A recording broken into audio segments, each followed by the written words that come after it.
চট্টগ্রামে টানা ভারী বর্ষণ, পাহাড়ি ঢল ও উজান থেকে নেমে আসা পানিতে ভয়াবহ বন্যা পরিস্থিতি সৃষ্টি হয়েছে। মানুষের জীবন জীবিকার পাশাপাশি সবচেয়ে বড় ধাক্কা লেগেছে পানি সম্পদ খাতে। গবাদি পশু, হাঁস মুরগির ব্যাপক মৃত্যু এবং পশুখাদ্যের সংকট খামারিদের সামনে বড় সংকট তৈরি করেছে। সরকারি প্রাথমিক জরিপ বলছে, প্রাণী সম্পদ খাতে ক্ষতির পরিমাণ ইতিমধ্যে ৩০ কোটি টাকারও বেশি। নগদ নিয়ে এলো হার না মানা হার অফার। সর্বনিম্ন ১০,০০০ টাকা রেমিটেন্স নগদে পাঠালে থাকছে স্বর্ণের হার জেতার সুযোগ।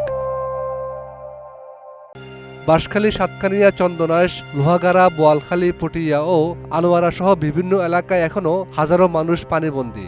অনেকে শিশু ও গবাদি পশু নিয়ে নিরাপদ আশ্রয়ের খোঁজে ছুটছেন। কোথাও কোমর সমান, কোথাও হাঁটু পানি মাড়িয়ে পরিবার ও সম্পদ রক্ষার চেষ্টা করছেন তারা।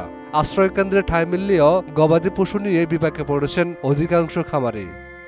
বিভাগীয় প্রাণী সম্পদ অধিদপ্তরের ১২ জুলাই প্রকাশিত প্রাথমিক প্রতিবেদনে বলা হয়েছে, চট্টগ্রাম বিভাগের ৫ জেলায় বন্যায় মোট ১,১২,৮২৭টি গবাদি পশু ও হাঁস মুরগি মারা গেছে।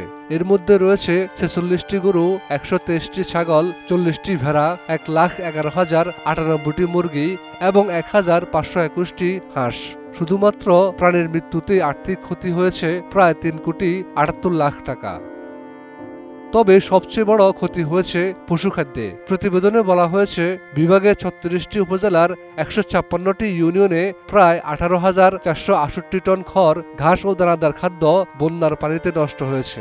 এতে ক্ষতির পরিমাণ দাঁড়িয়েছে ২৫,৪৫,০০,০০০ টাকা। সব মিলিয়ে প্রাণী সম্পদ খাতে প্রাথমিকভাবে ৩০,১৫,০০,০০০ টাকার ক্ষয়ক্ষতির হিসাব পাওয়া গেছে। জেলা ভিত্তিক হিসেবে সবচেয়ে বেশি ক্ষতিগ্রস্ত হয়েছে চট্টগ্রাম জেলা। এখানে প্রাণীর মৃত্যু, খামার ও খাদ্য নষ্ট সহ মোট ক্ষতির পরিমাণ ২৮,১৭,০০,০০০ টাকা।